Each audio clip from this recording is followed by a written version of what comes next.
Assalamualaikum warahmatullahi wabarakatuh. Bismillahirrahmanirrahim. Alhamdulillahilladzi syara 'alaina as-siyam fi arkanil Islam. Asyhadu an la ilaha illallah wa la syarika lal malikul alam wa asyhadu anna Muhammadan abduhu wa rasuluhu sallallahu. Allahumma sholli ala Muhammadin wa ala washabil kiram. Amma ba'd. Ibu-ibu pengurus dan anggota Majelis Ta'lim Masjid Istiqomah yang dimuliakan Allah Subhanahu wa taala. Lagi-lagi sekilas info, Ustadz Khairul Ihwan, anak kita masih di Padang. Malam tadi dia menelpon saya, tolong temani ibu-ibu di Istiqomah. Saya datang dengan syarat kalau diterima ibu-ibu. Kalau tidak, ibu-ibu tidak menerimanya, kita balik. Lanjut ya. Alhamdulillah lah. Ya. Kemudian sekaligus juga mungkin menyambung kajian kita, kuliah subuh kita pada hari Minggu yang lalu. Kita tentunya bersyukur kepada Allah Subhanahu wa taala. Kita berada pada 2 bulan atau 2 saat yang istimewa saat ini. Yang pertama namanya kita di Saidul Ayyam, penghulu hari. Penghulu hari itu adalah namanya Jumat. Lalu yang kedua, kita juga berada pada bulan yang mulia, namanya Sya'ban. Arti Sya'ban ini ada 2 pengertian. Satu namanya kebaikan yang berserak-serak. Yang kedua persiapan menyambut tamu agung. Ramadan. Ramadan tahun lalu sudah kita antarkan dengan iringan doa. Kita ucapkan selamat jalan Ramadan. Mudah-mudahan kita ketemu kembali. Kita berdoa kepada Allah SWT supaya dipertemukan dengan Ramadan. Insya Allah doa kita akan dikabulkan Allah SWT. Tinggal lebih kurang 10 hari lagi. Insya Allah kita ketemu dengan Ramadan. Kita rindu dengan Ramadan. Kita sangat kepingin ketemu dengan Ramadan. Kita sudah memulai dengan doanya. Hari Minggu yang lalu sudah kita angkatkan tentang doa yang luar biasa imannya. Allahumma barik lana fi Sya'ban wa balikna Ramadan. Allahumma, mari sama-sama lah. Allahumma barik lana fi Sya'ban wa balikna Ramadan. Yang artinya, ya Allah, berilah kami keberkahan pada bulan Sya'ban ini, sampaikan umur kami ke Ramadan. Doa ini ada 2 pengertian, ada 2 hal. Pertama, supaya diberikan keberkahan. Arti berkah, ziyadatul khair. Selalu ingin berbuat kebajikan, ingin melakukan ibadah, ingin terus membuat hal-hal yang disenangi Allah dan Rasulnya. Namanya ziyadatul khair. Ya. Yang kedua, supaya diberikan umur kita, diberikan panjang umur sehingga ketemu dengan Ramadan. Nah, kajian ulama, kalau ini yang kita doakan, doa kita di Allah SWT, kita belum akan dipanggilnya. Insya Allah kita belum meninggal sebelum kita ketemu dengan Ramadan. Kita butuh ketemu dengan Ramadan.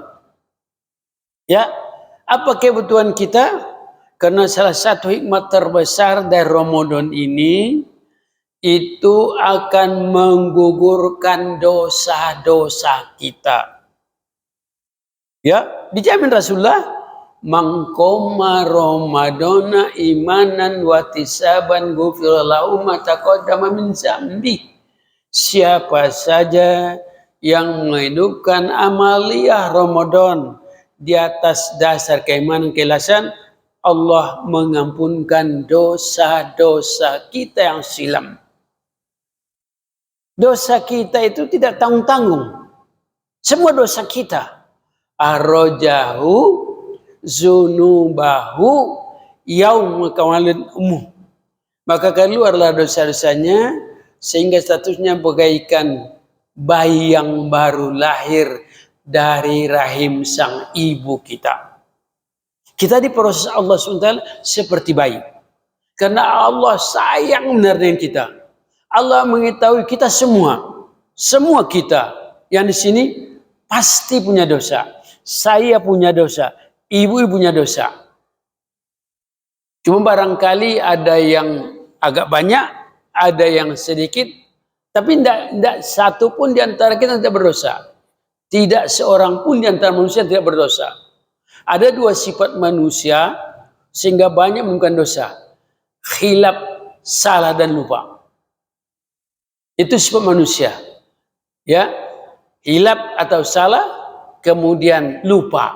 Sehingga mungkin ini nanti menyebabkan berdosa kita. Sayangnya Allah Subhanahu wa Ta'ala, maka diberikan 1 bulan penuh untuk menyuci dosa kita dengan cara kita sendiri.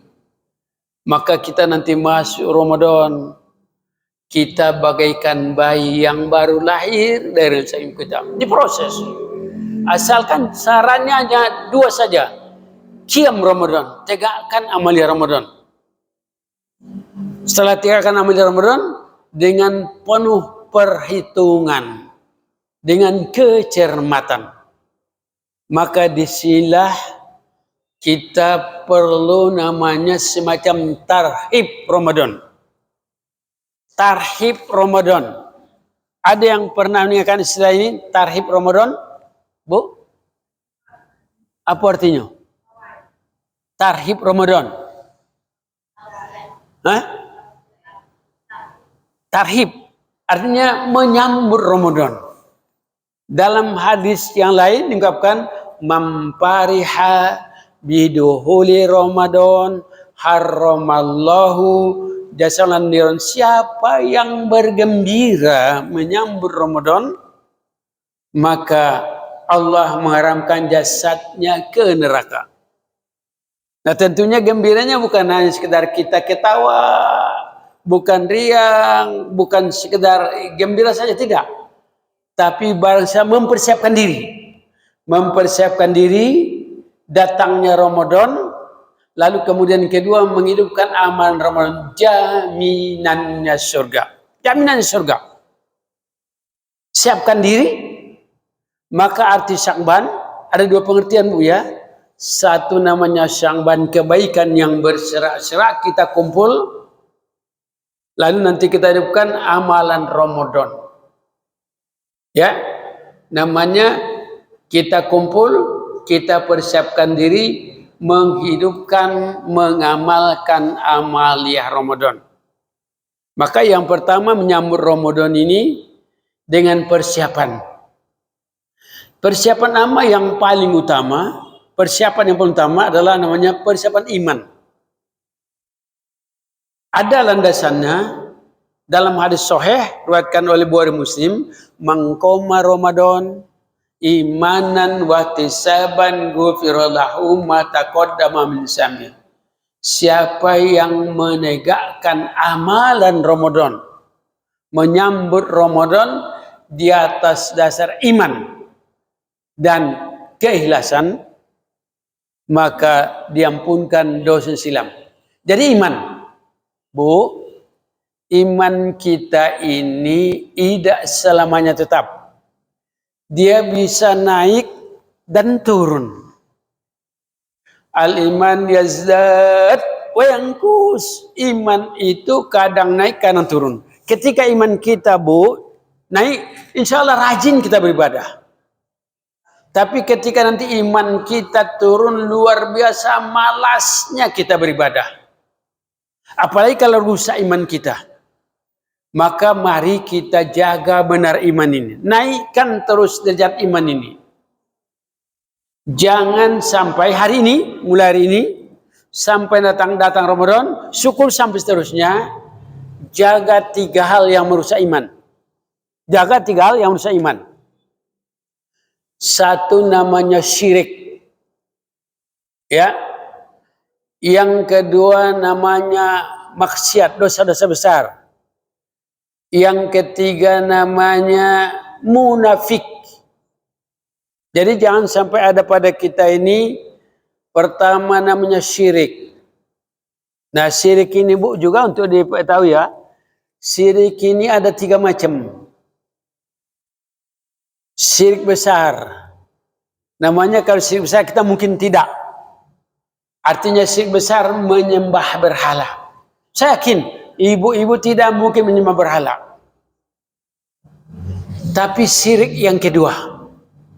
Namanya syirik zaman kini, zaman milenial, zaman modern. Apa? Sibuk dengan urusan dunia, lalai beribadah. Betapa banyak orang sibuk dengan dunia ini, sibuk mencari mengumpulkan harta, lupa beribadah atau menyiapkan ibadah atau melalaikan ibadah. Jangankan ini, mungkin termasuk kita Bu ya, siapa tahu. Kalau misalnya ada di antara kita, jangankan mencari harta, mungkin sibuk chatting, sibuk WA, sibuk nonton. Padahal sudah berkumandang Allahu Akbar dari Masjid Istiqomah. Tapi masih sibuk nonton, masih sibuk main HP. Mungkin sibuk masak.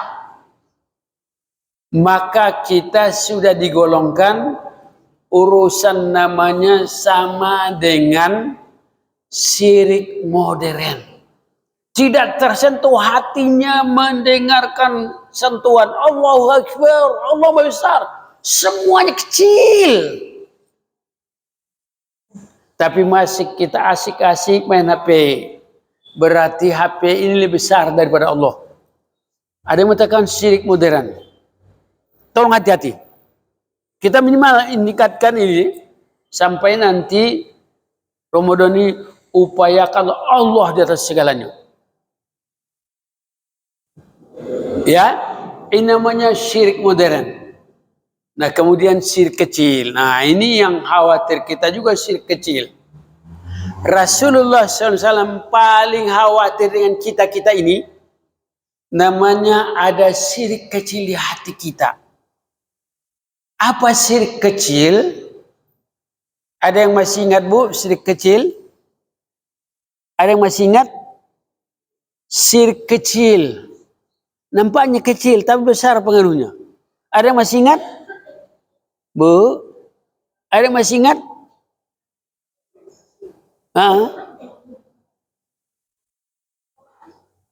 Lupa. Syirik kecil itu riya beribadah. Riya artinya tidak tidak istilahnya ikhlas karena Allah SWT. Mungkin kita, mudah-mudahan janganmu ya, supaya ini, ayo kita ke masjid pengajian yuk. Tidak enak kita pengurus, sudah diumumkan di masjid, sudah diundang, sudah sampaikan. Kata-kata tidak enak, itu sekecil.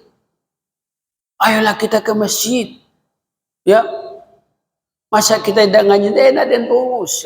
Ah ini, tolong dijaga ini. Wa ma umiru illa liya'budu muhsinin. Kamu tidak disuruh menyembah Allah selain ikhlas kepada Allah SWT. Inilah yang pendidikan Rasulullah kepada sebagian besar umat Islam.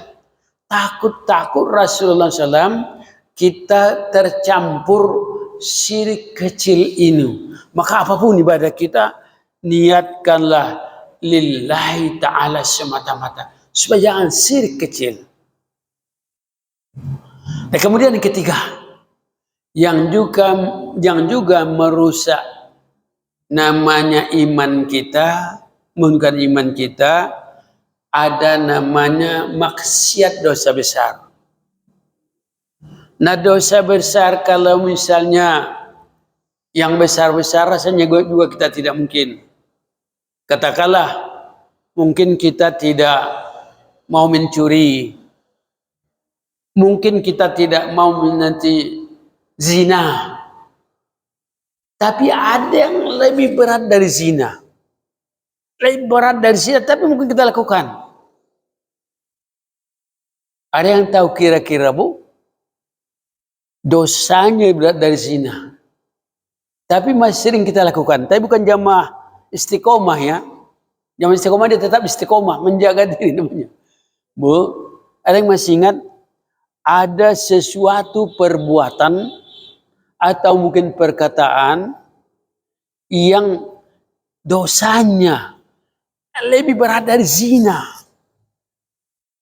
Ada yang masih ingat, Bu? Ada yang masih ingat? Hah? Fitnah memang juga.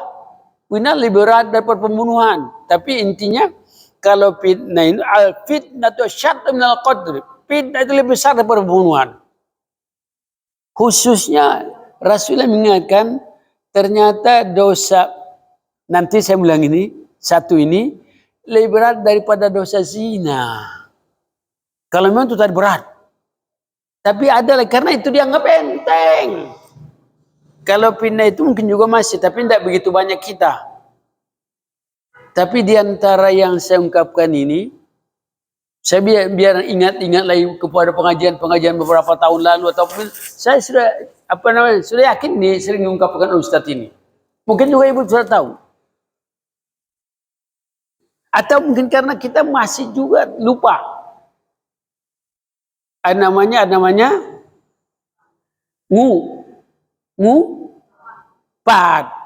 ngupek bahasa kita, gibah bahasa Arabnya, ngerumpi bahasa seberangnya. Ternyata ibu-ibu di tempat kami sambil ngaji pun ngupek kawannya, ada yang ngupek suaminya. Lebih berat dosanya. Mungkin karena kelemahan kita dan sebagainya, mungkin ini banyak pada kita. Tapi dengan datangnya Ramadan semua nanti akan hapus, dengan jalan nanti kita saling memaafkan. Maka itu tolong mulai hari ini dan seterusnya nanti, terutama kita jaga dulu sampai Ramadan dan seterusnya lah. Seumur hidup kita coba kita jaga. Tapi karena mungkin kelemahan kita masih juga, maka ya sudah nanti kita terlanjur, lakukanlah permintaan maaf. Maka salah satu permintaan maaf nyambut Ramadan ini saling kita memaafkan. Jadi dosa besar yang masih sering kita lakukan ya, masih banyak tadi, termasuk ngupe, bohong, ya, fitnah, kemudian iri hati. Masih mungkin.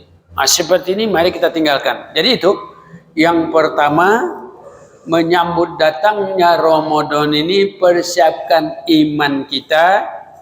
Jangan sampai lakukan yang merusak iman. Itu yang pertama. Lalu kemudian yang kedua, persiapan namanya puasa ini, persiapkan diri dengan ilmu puasa, pengetahuan puasa. Ketika nanti akan kita masuk ke puasa ini dengan pengetahuan yang disegarkan kembali, akan lain halnya nanti kalau kita segarkan ya ilmu kita.